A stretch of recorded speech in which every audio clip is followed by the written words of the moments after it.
14 मे 1657. साधारणपणे या घटनेला अनेक इतिहासकार काही मागची पुढची घटना सांगतात. काहींच्या मते 1648 तर काहींच्या मते 1666 सुद्धा याची तारीख आहे. परंतु ज्या अर्थी रायगडाचं आणि प्रतापगडाचे बांधकाम शिवरायांनी काढले होते आणि याच काळामध्ये स्वराज्याचा खजिना हा कमी पडत चालला होता, त्यावेळी आजूबाजूचे असे कोणते प्रदेश आहे की त्या ठिकाणी स्वराज्याला खजिना भेटेल, म्हणून स्वराज्याचे अनेक मातब्बर सरदार हे हा खजिना शोधण्यासाठी आजूबाजूला जात होते. आणि अशाच स्वराज्याकडे एक बातमी येऊन धडकली.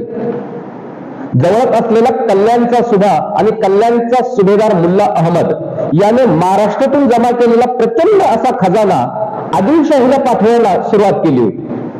खजिना घेऊन खासा त्याचा स्वतःचा मुलगा वाह्य मुल्ला हा आपल्या अनेक शिपायांसह आदिलशाहीकडे निघाला होता, विजापूरकडे निघाला होता.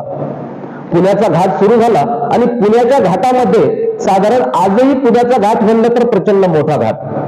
या घाटामध्ये जाताना सैनिक जसे वरती चढू लागले, बैलगाडीलाही हा खजिना वरती घेऊन जाणं शक्य होत नव्हतं. ज्यावेळी या घाटामध्ये बैल परत येऊ लागले, गाडी परत येऊ लागली, त्यावेळी घोड्यावरचे सैनिक उतरून ती गाडी ढकलू लागले.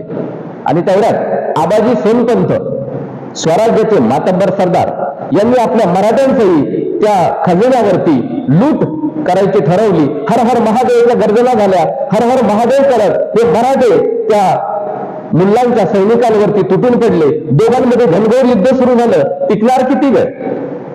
2-5 मिनिटं झाली असतील, सर्वजण खजिना सोडून पळून गेले. खासा खजिना आबाजी सोनपंतांच्या हाती लागला. आबाजीला अतिशय आनंद झाला.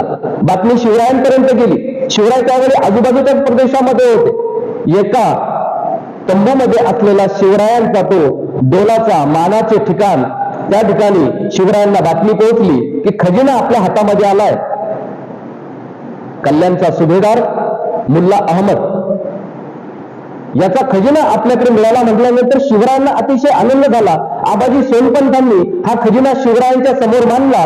शिवरायांनी बघितलं, स्वराज्याला प्रचंड धन मिळालं आहे. शिवरायांनी आबाजी सोनपंतांना शाबाशी दिली.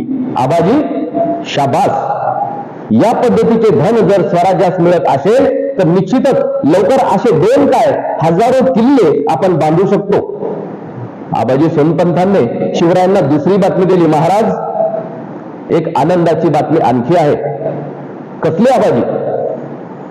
एक रत्न आणखी आपल्याकडे मिळालेलं आहे. आपल्या समोर पेश करण्याची परवानगी आहे.